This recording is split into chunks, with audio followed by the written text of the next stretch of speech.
Bingung untuk beli MD yang jenis apa atau bagaimana cara memulainya untuk hunting? Saya akan bagi beberapa tips dan hal-hal yang perlu diperhatikan untuk teman-teman pemula. Ikuti terus video ini, tonton sampai habis. Let's go!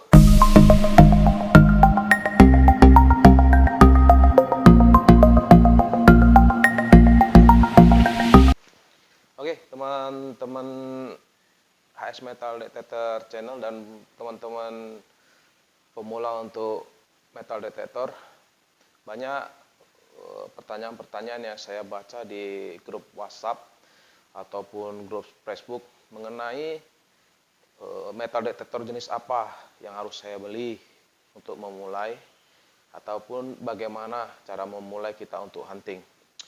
Di sini saya akan berbagi atau sharing beberapa tips bagi teman-teman yang baru mau mulai.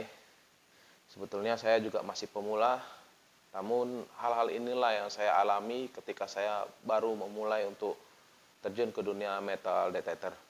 Dan saya juga masih ada catatan untuk teman-teman semua, bagaimana caranya atau hal-hal apa yang perlu diperhatikan. Sebelumnya, untuk teman-teman silakan tekan tombol subscribe, tombol like, tanda lonceng untuk menantikan video-video saya selanjutnya. Jangan lupa untuk komen. Baik, kita mulai. Untuk hal-hal yang perlu diperhatikan untuk pemula yang ingin terjun ke dunia metal detector. Hal yang paling utama nomor 1, niat ataupun maksud ataupun tujuan teman-teman untuk terjun ke dunia metal detector ini. Ada beberapa niat yang saya bagi di sini. Salah satunya adalah hobi. Lanjut, di metal detector ini untuk mata pencaharian atau untuk sekedar iseng-iseng.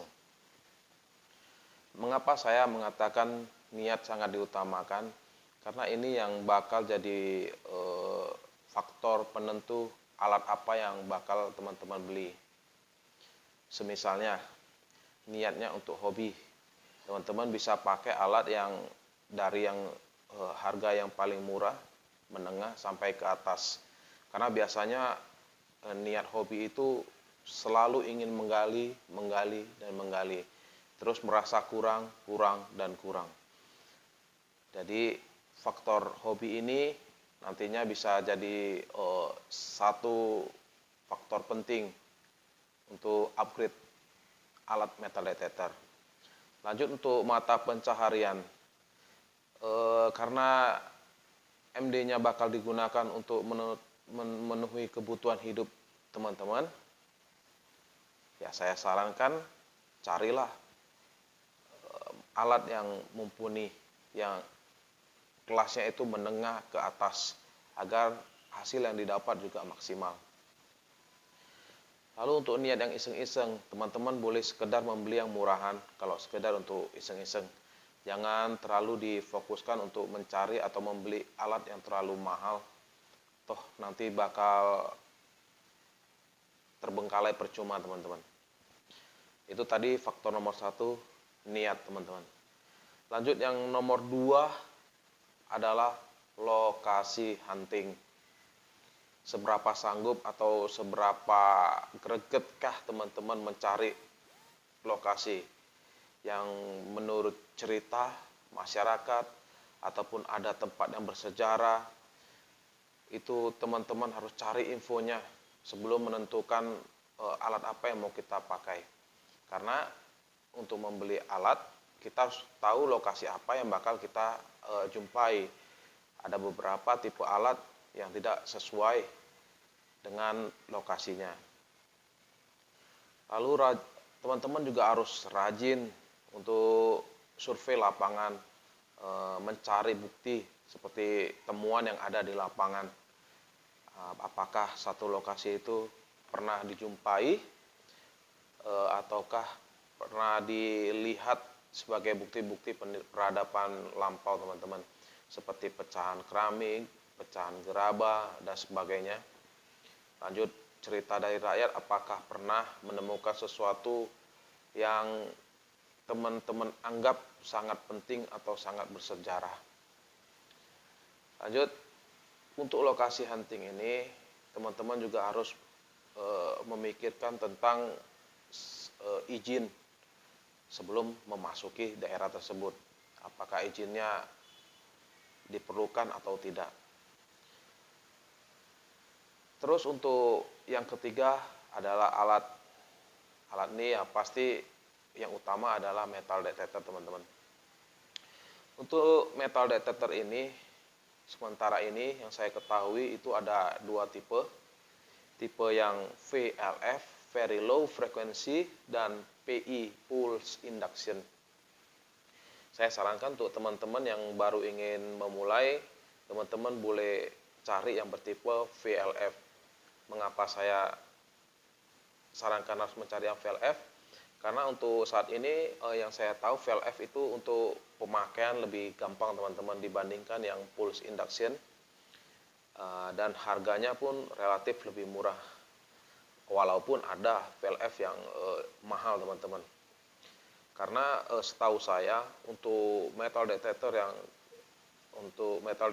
yang VLF ini lebih diutamakan ke pemula, teman-teman. Pemula sampai kelas yang menengah. Sedangkan untuk yang full induction ini diutamakan lebih ke individu yang sudah profesional. Untuk VLF ini juga ada beberapa tipe, teman-teman. Ada yang pencarian yang dalam, ada juga yang pencarian dangkal, tapi untuk yang full induction itu relatif untuk pencarian yang lebih dalam, teman-teman. Namun tidak menutup kemungkinan untuk very low frequency ini juga pencarian yang lebih dalam, lebih besar dan lebih kecil. Tapi sampai saat ini saya belum pernah menemukan ataupun saya belum pernah membaca untuk jenis alat yang menggabungkan keduanya, dalam dan melebar, ataupun ukuran yang ditemukan itu bisa kecil, teman-teman. Tapi tidak menutup kemungkinan bakalan ada juga sih, teman-teman, karena perkembangan dan terus berkembangnya teknologi metal detector ini. Selain metal detector, teman-teman juga bisa menambah beberapa variasi dari metal detector sebelum melakukan hunting. Seperti pointer. Pointer ini perlu dipakai untuk pencarian lebih cepat, untuk pencarian yang lebih kecil, teman-teman. Karena biasanya saat kita menggali, kita agak rumit mencari benda yang kecil, ataupun yang benda yang sudah terlalu lama yang tertutup oleh tanah, jadi tidak kelihatan. Pointer ini sangat membantu, teman-teman. Jadi tidak perlu lagi kita menggaruk-garuk dengan tangan.